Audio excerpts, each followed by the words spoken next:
चलिए आपको हम केमिस्ट्री में ले चल रहे हैं केमिकल बॉन्डिंग चैप्टर में। केमिकल बॉन्डिंग चैप्टर में पिछले क्लास में हम शुरू किया था हाइब्रिडाइजेशन। हाइब्रिडाइजेशन निकालने का दो फार्मूला बताए थे। पहला बताते हैं किसी भी सेंट्रल एटम का हाइब्रिडाइजेशन निकाला जाता है तो हाइब्रिडाइजेशन निकालने का फार्मूला होता है हाइब्रिडाइजेशन इक्वल टू क्या होता है number of sigma bond plus number of lone pair. Formula एक। दूसरा फार्मूला इसी चीज को निकालने का है number of hybrid orbital equal to half into V plus M minus C plus से बताते हैं। इसमें बताते हैं वी क्या है सेंट्रल एटम में वैलेंस इलेक्ट्रॉन, एम क्या है मोनोवैलेंट एटम मतलब इसका वैलेंस एक है, सी क्या है चार्ज ऑन कैटायन प्लस ए क्या है चार्ज ऑन एन। समझ में आ रहा? दोनों फार्मूला निकाल के हम तुमको सिखाएंगे भी कि हाइब्रिडाइजेशन कैसे निकाला जाता है। दूसरी बात ये बताते हैं अगर दोनों फार्मूला से हाइब्रिड ऑर्बिटल का संख्या 2 है, हाइब्रिड ऑर्बिटल का संख्या कितना 2 यानी 2 कैसे आएगा जब 2 एटॉमिक ऑर्बिटल मिक्स होगा तो हाइब्रिडाइजेशन क्या होगा sp क्या होगा। अगर हाइब्रिड ऑर्बिटल का संख्या 3 है तो हाइब्रिडाइजेशन क्या होगा sp2 क्या होगा। अगर हाइब्रिड ऑर्बिटल का संख्या 4 है तो हाइब्रिडाइजेशन sp3। अगर हाइब्रिड ऑर्बिटल का संख्या 5 है तो हाइब्रिडाइजेशन sp3d। अगर हाइब्रिड ऑर्बिटल का संख्या 6 है तो हाइब्रिडाइजेशन sp3d2। अगर हाइब्रिड ऑर्बिटल की संख्या 7 है तो हाइब्रिडाइजेशन sp3d3। आप देखो यहाँ पे तो यही लिखा हाइब्रिड ऑर्बिटल की संख्या 2 है, देखो इधर हाइब्रिडेशन कौन होगा sp। देखो 2 हाइब्रिड ऑर्बिटल आया मतलब 2 एटॉमिक ऑर्बिटल मिला, देखो ना एक s और एक p, एक s और ये 2 एटॉमिक ऑर्बिटल मिला तो ना 2 हाइब्रिड ऑर्बिटल आया, हाइब्रिडेशन क्या होगा sp। अब देखो 2p है एक s है, कितना एटॉमिक ऑर्बिटल मिल रहा है 3 एटॉमिक ऑर्बिटल मिल रहा है तो 3 हाइब्रिड ऑर्बिटल बनेगा, 3 हाइब्रिड ऑर्बिटल बनेगा और कितना हाइब्रिडेशन हो जाएगा sp2। देखो यहाँ पे क्या एटॉमिक ऑर्बिटल मिक्स है एक s 3p यानी 4 एटॉमिक ऑर्बिटल मिक्स हो रहा है तो कितना हाइब्रिड ऑर्बिटल बनेगा 4। समझ में आ रहा? तो 4 अगर हाइब्रिड ऑर्बिटल तो हाइब्रिडेशन क्या होगा sp3। देखो यहाँ पे कितना हाइब्रिड ऑर्बिटल यानी एटॉमिक ऑर्बिटल मिक्स हो रहा है एक s एक p एक s 3p एक d 3 1 4 5 यानी 5 एटॉमिक ऑर्बिटल आपस में मिक्स हो रहा है तो उससे कितना हाइब्रिड ऑर्बिटल बन रहा है 5। अगर 5 हाइब्रिड ऑर्बिटल बनेगा तो हाइब्रिडेशन क्या हो जाएगा sp3d। यहाँ पे देखो एक s 3p d2 3 1 4 2 6 atomic orbital मिल रहा है तो 6 हाइब्रिड ऑर्बिटल बनेगा, 6 हाइब्रिड ऑर्बिटल बनेगा तो हाइब्रिडेशन क्या होगा sp3d2। यहाँ पे देखो एक s 3p 3d 3 3 6 1 7 atomic orbital मिल रहा है तो कितना हाइब्रिड ऑर्बिटल बना 7 तो हाइब्रिडेशन क्या होगा sp3d3। परीक्षा में देखो आप इससे रिलेटेड क्या आता है तो नजदीक से लेना। देखो यहाँ पे लिखे इधर लिखे टाइप ऑफ हाइब्रिडाइजेशन। समझ में आ रहा?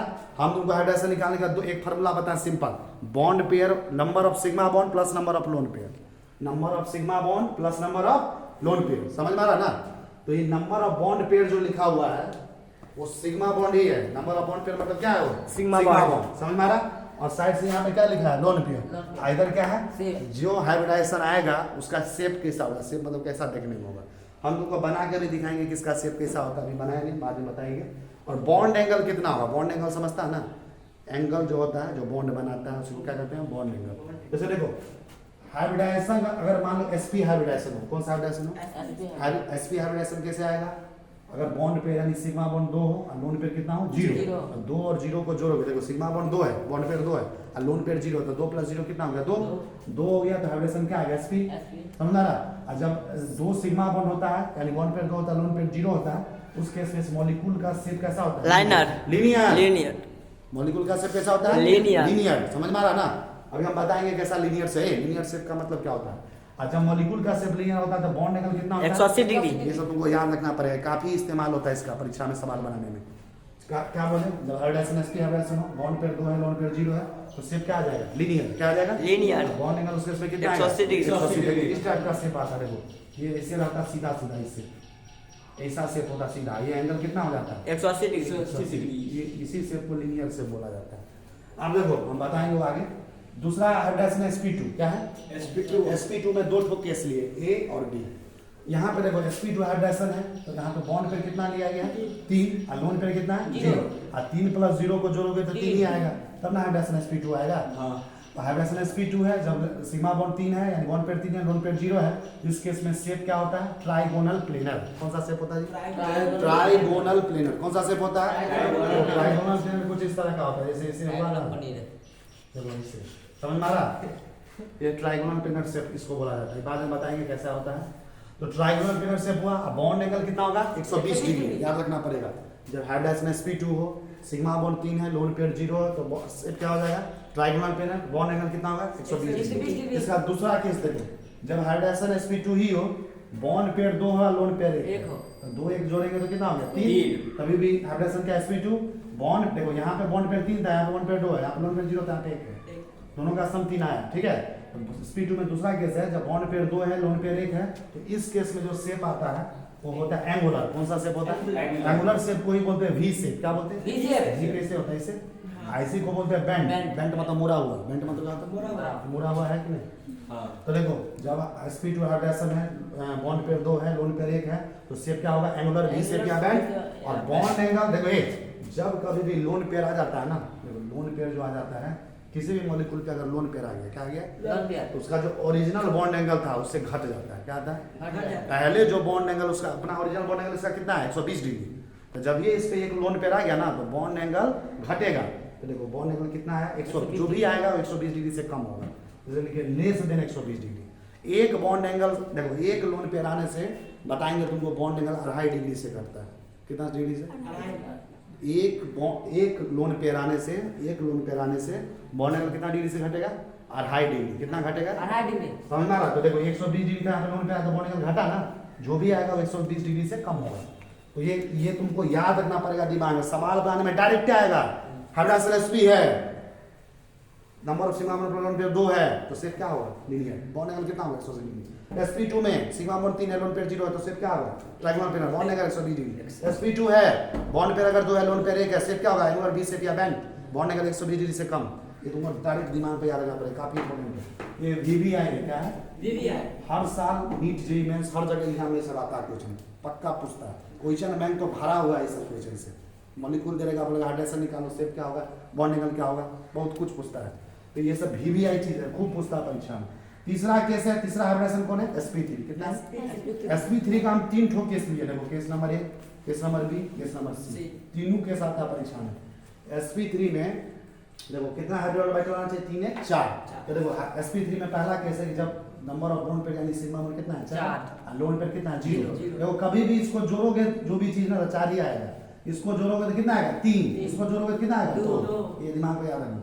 तो sp3 हाइब्रिडाइजेशन में नंबर सिग्मा बॉन्ड 4 है, लोन पेयर 0 है, इस केस में शेप होता है टेट्राहेड्रल। कौन सा शेप होता है? अब टेट्राहेड्रल शेप कहते किसको है वो हम बताएंगे, बस याद रखो। sp3 हाइब्रिडाइजेशन में नंबर ऑफ सिग्मा बॉन्ड अगर 4 है, लोन पेयर 0 है, तो शेप कैसा होता है? टेट्राहेड्रल। कैसा होता है? और इस केस में बॉन्ड एंगल जो होता है 109 डिग्री 28 मिनट। कितना होता है? 109 डिग्री 28 मिनट, या इसी को कहते हैं 109.5 डिग्री। क्या बोलते हैं? बॉन्ड एंगल कितना होता है? 109 डिग्री 28 मिनट, या इसी को क्या बोलते हैं? 109.5 डिग्री। अब देखो sp3 हाइब्रिडाइजेशन में दूसरा केस, सिग्मा बॉन्ड क्या किए? 3 ले लिया, लोन पेयर 1 कर दिया। sp3 हाइब्रिडाइजेशन में अगर सिग्मा बॉन्ड 3 है, बॉन्ड पेयर 3 है, लोन पेयर 1 है, तो उस केस में शेप इसका अलग हो जाता है। इसका शेप हो जाता है पिरामिडल। कैसा हो जाता है? इसको बोलते हैं पिरामिडल। क्या बोलते हैं? पिरामिडल को ही बोला जाता है ट्राइगोनल पिरामिडल। क्या बोला जाता है? याद रखना पड़ेगा, पिरामिडल बोला जाता है। इसी को क्या बोला जाता है? Trigonal pyramidal.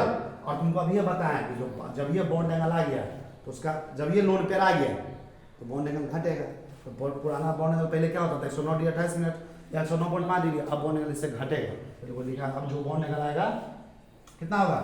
109 डिग्री 28 मिनट से कम, लेस, या 109.5 डिग्री से कम आएगा। अब देखो sp3 हाइब्रिडाइजेशन में तीसरा केस, अगर सिग्मा बॉन्ड कितना हो? 2, लोन पेयर 2, 4 हुआ, लोन पेयर 2। तो इस केस में शेप क्या हो जाता है? एंगुलर वी शेप या बेंड, जैसे यहाँ पे था। समझ में आ रहा?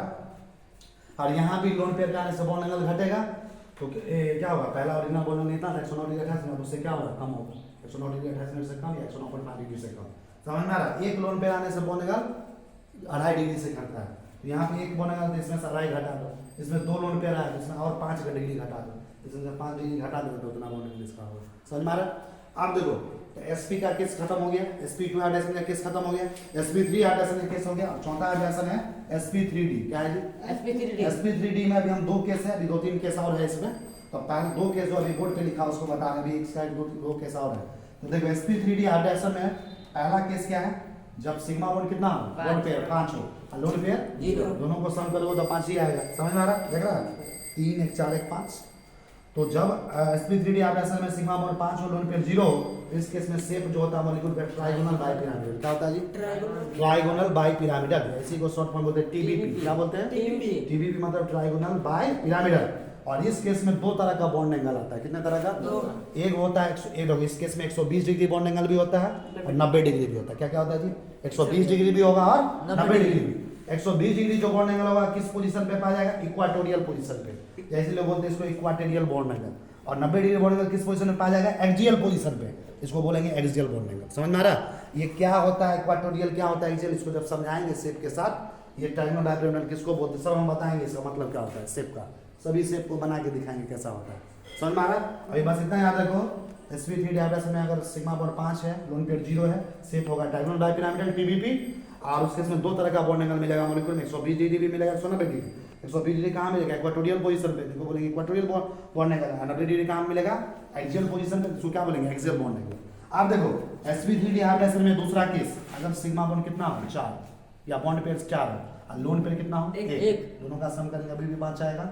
sp3 डायग्राम का जो दूसरा केस है उसमें सिग्मा बॉन्ड 4 है, लोन पेयर 1 है, तो इस केस में शेप जो होता है मॉलिक्यूल का, देखो क्या होता है, इससे में शेप जो होता है इरेगुलर टेट्राहेड्रल, क्या होता है शेप, इरेगुलर टेट्राहेड्रल, इसी को बोलते हैं सीसो, क्या बोलते हैं, इसी को एक और नाम है folded square distorted tetrahedral, book में अलग नाम से जानते हैं। देखो sp3 डायग्राम में अगर सिग्मा बॉन्ड 4 है, लोन पेयर 1 है, तो शेप को क्या बोलेंगे, इरेगुलर टेट्राहेड्रल, इसी को बोलते हैं सीसो, इसी को बोलते हैं फोल्डेड स्क्वायर डिस्टॉर्टेड टेट्राहेड्रल। और तुमको पता देखो लोन पेयर आ गया, क्या आ गया, लोन पेयर जब भी आ गया तो बॉन्ड एंगल घटेगा। देखो ये पुराना बॉन्ड एंगल, इसमें क्या होता है, इस केस में बॉन्ड एंगल जो 180 डिग्री से कम आता है, 90 डिग्री से कम आता है, 120 डिग्री से कम आता है। समझ में आ रहा है, तो देखिए आगे जो है, अभी हम आपको sp3 हाइब्रिडाइजेशन का 2 केस डिस्कस किए थे, A और B। अब sp3 हाइब्रिडाइजेशन का C और D केस देखते हैं। देखिए sp3 हाइब्रिडाइजेशन में अगर तीसरा केस में क्या, अगर सिग्मा बॉन्ड 3 हो, लोन पेयर 2, 3 2 का सम क्या करेंगे 5 आएगा, तो उस केस में शेप क्या होता है, ऑलमोस्ट T से। कोई भी पूछेगा जब सिग्मा बॉन्ड 3 है, लोन पेयर 2, sp3 हाइब्रिडाइजेशन में शेप कैसा होता है, T से। ABCD में T लेटर कैसा दिखता है, ऐसा इस तरह का शेप हो जाता है, इसका ऑलमोस्ट T से मतलब लगभग T शेप के बराबर है। राजेश कुमार, और बॉन्ड एंगल कितना होता है जी इस केस में, 87.6 डिग्री। अब इसका लास्ट केस sp3 डायग्राम का, जब सिग्मा बॉन्ड 2 लेते हैं, लोन पेयर 3 लिए, है ना, तो शेप कैसा हो जाता है जी, लीनियर। और बॉन्ड एंगल कितना होता है, जब ये लीनियर शेप होगा ना, तो लीनियर शेप का दिमाग बेटा ऐसा होता है, तो ऐसा वाला बॉन्ड एंगल कितना होता है, आज 180 डिग्री। 180 डिग्री। अब देखो अगला जो हाइब्रिडाइजेशन है 5वें नंबर पे होगा sp3d2, क्या है जी, sp3d2 में भी कितना केस है, 3 केस है, पहला दूसरा तीसरा। sp3d2 हाइब्रिडाइजेशन में अगर पहला केस अगर देखें, सिग्मा बॉन्ड अगर 6, बॉन्ड पेयर 6 है, लोन पेयर कितना है 0, 0 का सम 6 ही आएगा। तो इस केस में 6 सिग्मा बॉन्ड लोन पेयर 0 है, sp3d2 हाइब्रिडाइजेशन के केस में, इस केस में इसका शेप जो होता है उसको बोलते हैं सिमेट्रिकल ऑक्टाहेड्रल, ऐसे को कहते हैं ऑक्टाहेड्रल, ऐसे को बोलते हैं स्क्वायर बाइहेड्रल, ये याद रखना पड़ेगा। बॉन्ड एंगल कितना होता है 90 डिग्री। दूसरा केस देखो sp3d2 हाइब्रिडाइजेशन है, सिग्मा बॉन्ड कितना है 5, लोन पेयर कितना है 1, इस केस में शेप होता है स्क्वायर पिरामिडल, इसको बोलते हैं डिस्टॉर्टेड ऑक्टाहेड्रल। और जब ये एक लोन पेयर आ गया ना, तो बॉन्ड एंगल 90 डिग्री से क्या हो जाएगा, छोटा। अब देखो sp3d2 हाइब्रिडाइजेशन में क्या है, सिग्मा बॉन्ड 4 है, लोन पेयर 2 है, शेप कैसा होगा, square planar, bond angle 90 degree. अब लास्ट हाइब्रिडाइजेशन है हमारा sp3d3, sp3d3 में भी 3 केस लिए, ठीक है। अगर sp3d3 हाइब्रिडाइजेशन में पहला केस सिग्मा बॉन्ड 7 है, लोन पेयर 0 है, तो शेप होता है पेंटागोनल बाइपिरामिडल। यहाँ पे 2 तरह का बॉन्ड एंगल मिलता है, एक 72 डिग्री, एक 90 डिग्री। यहाँ पे 72 डिग्री वाला बॉन्ड एंगल 5 ठो मिलता है, और 90 डिग्री वाला 2 ठो। आगे देखो sp3d हाइब्रिडाइजेशन में दूसरा केस है, सिग्मा बॉन्ड 6 है, लोन पेयर 1 है, दोनों का सम 7 ही आएगा। इस केस में शेप क्या होता है, डिस्टॉर्टेड ऑक्टाहेड्रल या पेंटागोनल पिरामिडल, बॉन्ड एंगल बाद में डिस्कस करेंगे। और लास्ट है sp3d हाइब्रिडाइजेशन में सिग्मा बॉन्ड 5 है, लोन पेयर 2 है, तो शेप कैसा होता है, पेंटागोनल प्लेनर, बॉन्ड एंगल भी आपको बाद में डिस्कस करेंगे। तो अभी जो आपको आज के क्लास में हम पढ़ाएं हाइब्रिडाइजेशन में, किस हाइब्रिडाइजेशन के केस में कौन कौन सा केस आएगा, कितना सिग्मा बॉन्ड रखेंगे, कितना बॉन्ड लोन पेयर रखेंगे, है ना, दोनों का सम करेंगे, 2 नंबर हाइब्रिड ऑर्बिटल आएगा, हाइब्रिडाइजेशन पता चलेगा, उसमें शेप क्या होगा, है ना, बॉन्ड एंगल क्या होगा। आपको बस इसको एक बार घर से सभी स्टूडेंट को क्या करना है, जो नोट करवाए हैं पूरा का पूरा रिवाइज करके आना है, देख के आना है, ठीक है। उसको बढ़िया से 1-2 बार देखोगे, याद हो जाएगा अपने आप, बार बार उसको लिख लिख के प्रैक्टिस करोगे, पूरा दिमाग में बैठ जाएगा, रिवीजन करते रहना है। नेक्स्ट क्लास में इसको हम यूज करेंगे, फार्मूला के बेस पे निकाल के दिखाएंगे हाइब्रिडाइजेशन, हर हाइब्रिडाइजेशन को तोड़ तोड़ के आपको समझाएंगे भी। इस जो शेप जितना लिखा है अभी, टी शेप का मतलब क्या होता है, कैसा देखने में होता है, लिनियर शेप कैसा होता है, सिमेट्रिकल ऑक्टाहेड्रल कैसा होता है, सब आपको धीरे धीरे हम समझाएंगे। तो फिर से मिलेंगे केमिकल बॉन्डिंग चैप्टर के नए लेक्चर में।